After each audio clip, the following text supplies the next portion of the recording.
তাত যিখিনি ধুনীয়া মানে বৰ্ণনা কৰিছে মোৰ ধাৰণা তাত উমা তাণ্ডৱ নাচিছে বিষ্ণু ৰাভায়ো নিজা বিশ্লেষণেৰে ইয়াতো হস্ত তাতো দৃষ্টি দুখ লাগে কৰণৰ সেই বহীখন কৰবাত হেৰাল তাতো মানা তাতো ভাৱ যতো ভাৱ তাতো ৰস এটা হস্ত হৈছে যিমানবোৰ আমাৰ বেয়া কৰ্ম আমি যিবিলাক কওঁ ইভিল তেওঁ বাৰে বাৰে এই হস্তখনৰ কথা নাজানে মোৰ সৌভাগ্য মই ঘোষা ধেমালি মানে দেখা পাইছিলোঁ ইমান জ্ঞান কাল তাণ্ডৱ ভৈৰৱ তাণ্ডৱ শিল্পীক যে সন্মান সেই সময়ত কিন্তু চাগে ৰাভাদেৱে কাল তাণ্ডৱ নাচিলেহেঁতেন নমস্কাৰ স্বাগতম জনাইছোঁ আপোনালোক সকলোকে দ্য ৰিয়েল মিৰৰৰ এটা নতুন খণ্ডলৈ আজি আমি কাষতে পাইছোঁ অসমৰ সত্ৰীয়া জগতৰ এগৰাকী বিশিষ্ট শিল্পী গৱেষক আমাৰ অতি শ্ৰদ্ধাৰ ডক্টৰ মল্লিকা কন্দলি বাইদেউ আপোনাক এই অনুষ্ঠানটোলৈ স্বাগতম জনাইছোঁ আৰু আমাৰ আজি কৈ ভাল লাগিছে যে আজি দুদিনমানৰ আগতে অসম চৰকাৰে ঘোষণা কৰা বিষ্ণুপ্ৰসাদ ৰাভা যি বঁটা সেই বঁটা বাইদেৱে পাবলৈ সক্ষম হৈছে আৰু সেই আপাহতে আমি বাইদেউৰ কাষ চাপিছোঁ আৰু আজি বাইদেউ সত্ৰীয়া নৃত্য বিষ্ণু ৰাভা সম্পৰ্কে কিছু কথা আমি আপোনাৰ লগত পতাৰ চেষ্টা কৰিম পুনৰবাৰ আপোনাক এই অনুষ্ঠানলৈ স্বাগতম জনাইছোঁ বহুত ধন্যবাদ প্ৰথমে বাইদেউ সুধিব খুজিছোঁ যে বিষ্ণুপ্ৰসাদ ৰাভা অসমৰ সমাজ জীৱনৰ সাংস্কৃতিক জগতৰ সকলো ক্ষেত্ৰৰে সকলো কেওটা দিশ সামৰা এজন প্ৰবাদ প্ৰতিম পুৰুষ ঠিক অসমীয়া জাতিৰ এটা সত্তা কেনে লাগিছে সেই ব্যক্তিজনৰ নামত আপুনি বঁটা লাভ কৰিছে কেনে অনুভৱ প্ৰথমতেই ক'ব লাগিব যে আনন্দ অনুভৱ হৈছে এই কাৰণেই বিশেষকৈ আপুনি কোৱাৰ দৰে যে বঁটাটি সেই প্ৰবাদ পুৰুষজনৰ নামত বিষ্ণুপ্ৰসাদ ৰাভা কাৰণ আমি জানো তেখেতৰ কথা যেতিয়া ওলাই ইমান বহুমুখী প্ৰতিভা সকলোৰে অন্তৰত এনেকুৱা ধৰণে তেওঁ ৰোপণ হৈ আছে প্ৰতিজন অসমীয়া মানুহৰ মাজত তেওঁ এটা সত্তা আচলতে জাতিৰ সত্তা আমাৰ সকলোৰে যেন এটা সত্তা আমাৰ যেন অভিভাৱক গতিকে সেই মাটিৰ মানুহজন বুলি কৈ মই বিৰাট ভাল পাওঁ সেই মাটিৰ মানুহজনৰ নামত আচলতে দিয়াৰ কাৰণে মই বেছি সুখী হৈছোঁ আৰু মই অসম চৰকাৰলৈ মই কৃতজ্ঞতা জনাইছোঁ এই সুযোগতে কাৰণ সেই ব্যক্তিজনৰ নামত থকা সেই পুৰস্কাৰটি মোক প্ৰদান কৰিবলৈ ওলাইছে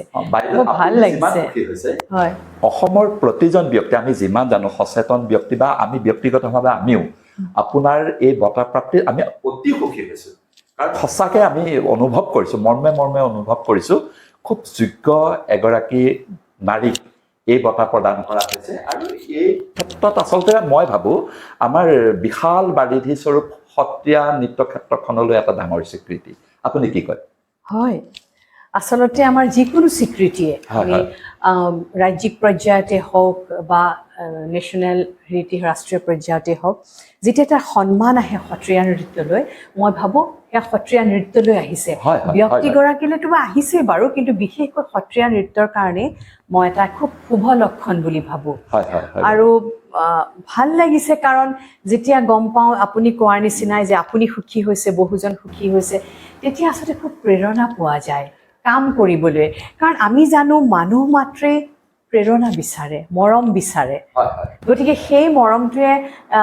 এনেকুৱা এটা মানে মনত উজ্জীৱিত হয় যে আৰু কৰিব লাগিব আৰু হয়ো আমাৰ সত্ৰীয়া নৃত্য জগতখনত আমাৰ বহুত কৰিব লগা আছে তাত্ত্বিক দিশতেই হওক বা প্ৰায়োগিক দিশতেই হওক কৰিব লগা বহুতখিনি আছে গতিকে সেইখিনি কৰাৰ কাৰণে এটা প্ৰেৰণা পাইছোঁ এই কথাখিনিলে আমি যাম আগবাঢ়ি তাত্ত্বিক প্ৰায়োগিক এই কথাখিনি আমি নিশ্চিতভাৱে পাতিম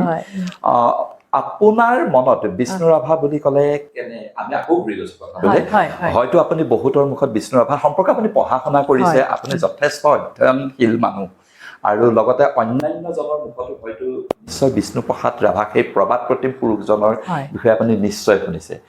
আহিবলগীয়া হৈ আছে বিষ্ণুপ্ৰসাদ ৰাভাৰ দিৱস সেইদিনাই আপোনাক বঁটাটি প্ৰদান কৰা হ'ব গতিকে অকণমান বিষ্ণু ৰাভাৰ সম্পৰ্কে আপোনাৰ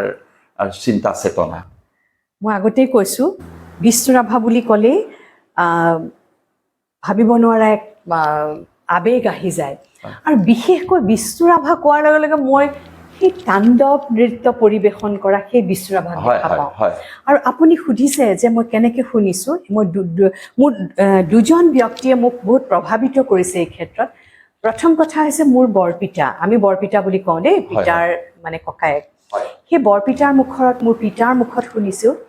যে আপোনাক জানিব খুজিছোঁ দে মানে আপোনাৰ দেউতাৰ পিতাৰ নামটো পিতা ঢুকাইছে স্বৰ্গীয় ক্ষুদীন্দ্ৰনাথ কন্দলি নগাঁৱৰ আৰু মোৰ বৰপিতা ডম্বৰুধৰ কন্দলি এইকাৰণে কৈছোঁ তেখেত বৰ ডাঙৰ শিল্পী আছিল সেই সময়ত যদি এনেকৈ টিভি বা এনেকুৱা মিডিয়া বহুত তেতিয়া তেওঁৰ কথা তেওঁ শিল্পী পেঞ্চন পাইছিলে কিন্তু তেওঁ আসন বনাইছিলে নিজে বহুতো অসমীয়া ভজন লিখি গৈছে সংস্কৃত নাটক কৰিছিলে আৰু অসমৰ ভিতৰত প্ৰথম সংস্কৃত নাটক কৰা পৰিয়ালটো আছিলে আমাৰ সেই গাঁৱৰ ঘৰখন আপুনি বৰপিতাৰ কথা কৈ আছে বৰপিতাৰ কথা কৈছোঁ ডম্বৰুধৰ ধুনীয়া শব্দ আমি বৰপিতা কওঁ বৰ ধুনীয়া শব্দটো বৰ নিভাঁজ অসমীয়া শব্দ তেখেতে অভিজ্ঞান শকুন্তলম কৰিছিলে সেই দিনতে নগাঁও কলেজত জানে সকলোৱে নগাঁৱৰ মাজতে এইটো চৰ্চিতও হৈ গৈছে তেখেত এনেকুৱা আছিলে কুকুৰক হৰিণা বনাইছিলে মানে ইমানেই গুণী ব্যক্তি আছিল গতিকে আমি বৰপিতাৰ পৰা সৰুতে মানে কিছুমান কথা শিকিছোঁ বহুত সৰু আছিলোঁ যদিও আৰু বৰপিতাৰ মুখতে মোৰ পিতাৰ মুখতে শুনিছিলোঁ সেই প্ৰবাদ পুৰুষ বিশ্ব ৰাভা যেতিয়া তেওঁ পলাই আছিলে মানে নিৰুদ্দেশ যি যাত্ৰা সেই সময়ত তেওঁ আমাৰ গাঁৱৰ ঘৰত 4 দিন আছিল মানে আমাৰ গাঁওখন আছে মাজগাঁও আমাৰ নগাঁৱৰ মাজগাঁও মানে বৰদোৱাৰ ওচৰৰ মাজগাঁও বুলি কয় সেই মাজগাঁও মানে জাজৰি মাজগাঁও তাত তেতিয়া যেখেতে পলাই ফুৰিছিলে তেখেতে শিল্পীসকলক বিচাৰি ফুৰে তেখেতে জানিছিল ইয়াত ডম্বৰুধৰ কন্দলি নামৰ এজন শিল্পী আছে গীত লিখে মানে নাটক কৰে সংস্কৃত নাটক কৰে এতিয়া তেওঁ গৈ ওলালগে পুৱতি নিশা বোলে ওলাইছেগে তেওঁ উঠি আহিলে বৰপিতা তাৰপিছত তেওঁক মানে ধুনীয়াকৈ ঘৰ সাজি দিছিলে ধুম ৰাতিৰ ভিতৰত ওচৰতে তিৱা গাঁও এখন আছিলে আমাৰ সেই তিৱা গাঁওখনৰ ভাৰত লালুং তেতিয়াতো লালুং তেনেকৈ সেই ভৰত লালুং তেখেতসকলেও গম পাই আহিছে এটা ঘৰ বনাই দিছিলে আৰু কি হয় ৰাতি জলসা চলে সন্মুখত আমাৰ ঘৰ পিছফালৰ চোতাল থাকে নহয় মানুহৰ আগফাল চোতাল থাকে পিছফালৰ চোতালত কি হয় বা ভৰত লালুঙে তবলা বজাইছিলে আৰু মোৰ বৰপিতাই সংস্কৃতত যে সেই ৰাৱণে লিখা এটি আছিলে শ্লোক এটা যে দমত দমত দমত দমত এনেকুৱা এটা যে খুব শুনা যায় ইউটিউবত সেইটো মোৰ বৰপিতাই গাইছিলে আৰু ৰাভাই নাচিছিল বিশ্ব ৰাভা মোৰ পিতাই আৰু বৰপিতাইহঁতে কৈছিলে বৰপিতাই যে এনেকুৱা লাগে যে নামি আহিছে মানে সেই সৰগৰ পৰা মানে শিৱই ডম্বৰুলৈ ওখ শকত আৰু গাৰ বৰণ যিটো মানে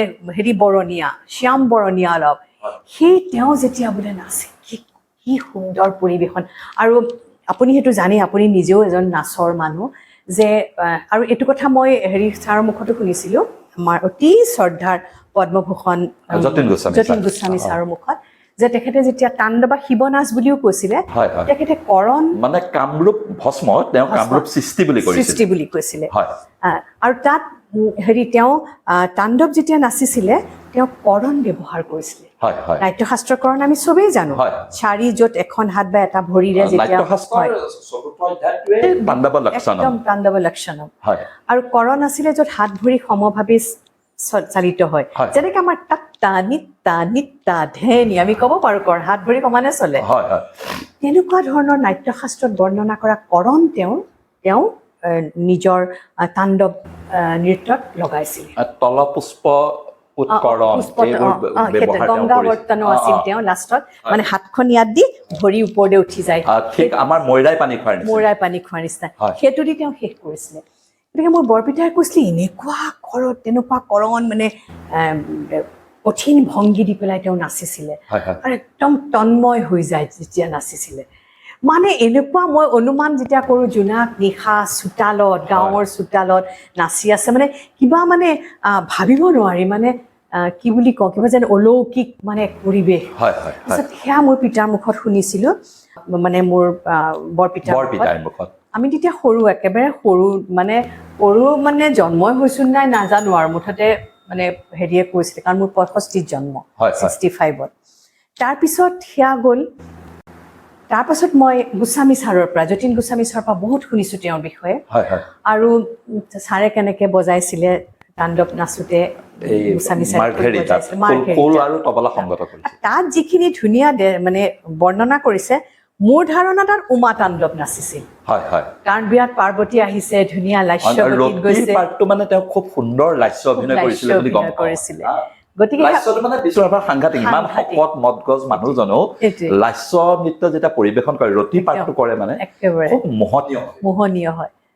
গতিকে আচলতে কি বিষ্ণু ৰাভা অসমৰ সমাজ জীৱনত এনেধৰণে তেওঁৰ নামটো সম্পৃক্ত হৈ আছে যে তেওঁৰ কথা আমি কিমান পাতিম আৰু মোৰ দুখ ক'ত লাগে জানেনে তেখেতৰ বাকী গুণখিনিৰ কাৰণে বিপ্লৱী বিষ্ণু ৰাভা ৰাজনৈতিক আদৰ্শ সেইখিনিৰ কাৰণে নাচৰ ভাগটো মানে বহুত মানে কম চৰ্চিত হৈছে কিন্তু তেখেতৰ এটা ডাঙৰ কথা মোৰ বহুত দুখ লাগে তেখেতে কৰণৰ ওপৰত মানে আপুনিতো জানেই কৰণ এটা মানে এটা পজিশ্যনত স্থিতি এটা লোৱা হয় কিন্তু গোটেই বস্তুটো এটা সঞ্চালনৰ মাজেদি হয় সঞ্চালন এটা আছে সেই কাৰণখিনিকে অধ্যয়ন কৰি পেলাই ডক্টৰ পদ্মা সুব্ৰমণিয়ম তামিলনাডুৰ তেওঁ গোটেই এখন থেচিছেই লিখিলে তেওঁৰ ইণ্টাৰপ্ৰিটেশ্যন সেইটো তেওঁ বিশ্লেষণ ঠিক তেনেকৈ কলিকতাত এতিয়া পিয়াল ভট্টাচাৰ্যদেৱৰ তেওঁ নিজা বিশ্লেষণ তেনেকৈ বিষ্ণু ৰাভায়ো নিজা বিশ্লেষণেৰে 108টা কৰণৰ ওপৰত ব্যাখ্যা আগবঢ়াইছিল বাইদেউ আপুনি নিশ্চয় জানে যে বৰগায়ন শংকৰদেৱ তেওঁৰ যিটো প্ৰবন্ধ অসমীয়া সাহিত্য বা সংস্কৃতি এটা অতি মূল্যৱান প্ৰবন্ধ সেইটো আমাৰ নাচৰ লগত জড়িত শিল্পীসকলে পঢ়াৰ প্ৰয়োজন তেওঁক আমি বাটকটীয়া ক'ব পাৰোঁ গোটেই নৃত্যৰ হেৰি কিন্তু মোৰ দুখ লাগে কৰণৰ সেই বহীখন ক'ৰবাত হেৰাল বহেমিয়ান মানুহটো ঘূৰিলে এইটো মোৰ খুব দুখ লাগে আমাৰে অতি দুৰ্ভাগ্য আমি হেৰুৱাইছোঁ আমি পিয়াল ভট্টাচাৰ্য আৰু ডক্টৰ পদ্মা সুব্ৰমণিয়ম যেনেকৈ কওঁ আমিও মূৰ দাঙি ক'ব পাৰিলোহেঁতেন যে আমাৰো অতি কৰণৰ ওপৰত নাট্যশাস্ত্ৰৰ বিৰাট ধুনীয়া ধৰণৰ ব্যাখ্যাকাৰী এজন আৰু আপুনি কওঁতে মই প্ৰসংগক্ৰমে কৈছোঁ আচলতে বিষ্ণুপ্ৰসাদ ৰাভা আপুনি জানে যে নাট্যশাস্ত্ৰখন গোটেই আছিল আৰু সংস্কৃতৰ পৰা তেওঁ অসমীয়া অনুবাদ কৰিছিল সেই বস্তুখিনি হেৰাইছে আৰু তেওঁ অভিনয় দৰ্পণৰ এটা শ্লোক যে তেওঁ অনাবৰত তেওঁ মানে আৰু মোৰ ভাৱ হয় তেওঁ চাগে সেই তেনেকেই কৰিছিলে ইয়াতো হস্ত তাতো দৃষ্টি যতো দৃষ্টি তাতো মানা তাতো ভাৱ যতো ভাৱ তাতো ৰস তেওঁ সেইটো খুব অনুকৰণ কৰিছিলে কাৰণ তেওঁ কিতাপত সেই গোটেইখিনি তেওঁ লিখিছে আৰু এটা মই বৰ তেওঁৰ ৰচনাৱলী পঢ়ি মই বৰ অভিভূত বিভিন্ন প্ৰবন্ধ লিখিছে তেওঁ হস্তৰ ওপৰত বহুত কাম কৰিছে কলাৱতী খণ্ড দুটা কৰিছে আৰু তেওঁ মানে হেৰি ড্ৰয়িং কৰাই আনিছে তাত তেওঁ মই দেখিছোঁ তেওঁ হস্ত অকল যে নাট্যশাস্ত্ৰ বা পৌৰাণিক শাস্ত্ৰকেইখনত থকা হস্ত আনিছে সেয়া নহয় কিন্তু পূজা পাৰ্বণৰো আনিছে যেনেকৈ আবাহনী মানে প্ৰায়বিলাক হেৰিত আমি দেখিছোঁ বেংগলত বা আমাৰ অসমতো আবাহনী মুদ্ৰা আছে যেতিয়া মানে পূজা কৰে পূজাৰীয়ে মানে মাতে আৰু আবাহন কৰা জুনি মুদ্ৰা আছে তেনেকৈ সেই মুদ্ৰাখিনিও তেওঁ তাত সংযোগ কৰিছে আৰু তেওঁ বাৰে বাৰে লিখিছে অভয় মুদ্ৰাৰ কথা কাৰণ আমাৰ প্ৰায়বিলাক মূৰ্তিতে অভয় মুদ্ৰা আছে আৰু পতাক হস্ত বা ধ্বজ বুলি কয় তেনেকৈ বৰদা হস্ত আৰু ইয়াৰ অৰ্থ আছে বৰদা হস্ত হৈছে যিমানবোৰ আমাৰ বেয়া কৰ্ম আমি যিবিলাক কওঁ ইভিল মানে হেৰি কওঁ সেই বেয়া মানে যিখিনি আছে পৃথিৱীত এই হস্তৰ দ্বাৰা ই শেষ হৈ যাওক গতিকে তললৈ কৰি মুখ কৰা হৈছে পতাক হস্তক আৰু অভয় ওপৰলৈ কৰা হৈছে আৰু বহুত অৰ্থ উলিয়াব পাৰোঁ ইয়াৰ তেওঁ বাৰে বাৰে এই দুখন হস্তৰ কথা এইকাৰণেই কৈছে যে অভয় হস্তই কি কৰে শান্তি প্ৰদান যে অভয় হোৱা মই আছোঁ অভয় মানে য'ত ভয় নাই হয়নে এই হস্তখনত আমি সত্ৰীয়াতে কিমান ধৰণে ব্যৱহাৰ কৰোঁ যে মই আছোঁ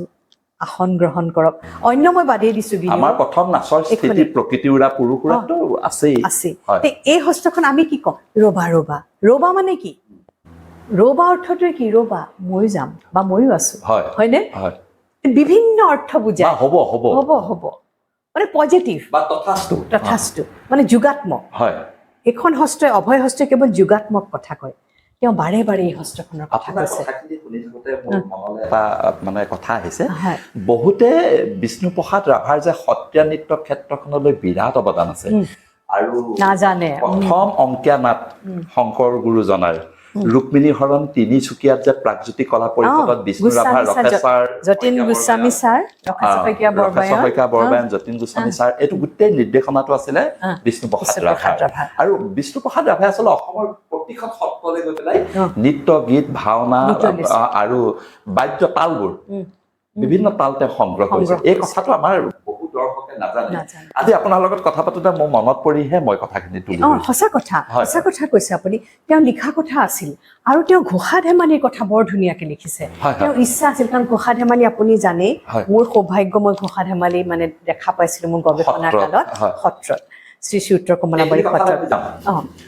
তেতিয়া তেওঁ সেই ঘোষা ধেমালিৰ ওপৰত তেওঁ কাম কৰা কথা আছিলে মানে ইমান তেওঁৰ প্ৰতিভা কোনফালে যাব এই মানে জনগণৰ দুখৰ কথা মনত পৰিল গুচি গ'ল এই আমুক কামৰূপৰ গোটেই সংস্কৃতি সত্তাৰ কথা মনত পৰিল আহি গ'ল গতিকে তেওঁ কোনফালে যাব কি কৰিব অৱস্থাতে কি হয় আমি বহুত বস্তু নেপালো জীৱনকাল বৰ দীঘলীয়া নহলতো সেইটো আমাৰ কাৰণে দুখ আৰু পৰিতাপৰ কথা বহুত পৰিতাপৰ কথা মানে এটা কথা আমি ক'ব পাৰোঁ আপুনি মানে বিষ্ণুপ্ৰসাদ ৰাভাৰ নামত যি বঁটা আপুনি পাইছে নিশ্চিতভাৱে আপুনি সঁচাকৈয়ে সুখী মই সুখী আৰু এটা কথা কওঁ যিহেতু ওলাইছে মই আজি 21 চনত মোক নৃত্যাঞ্জলি ইয়াতে আমাৰ আছে কলা কেন্দ্ৰ তেওঁলোকে মোক অনুৰোধ কৰিলে যে বিষ্ণু ৰাভাৰ নৃত্যৰ ওপৰত এটা মানে লেকচাৰ ডেমনষ্ট্ৰেশ্যন দিব লাগে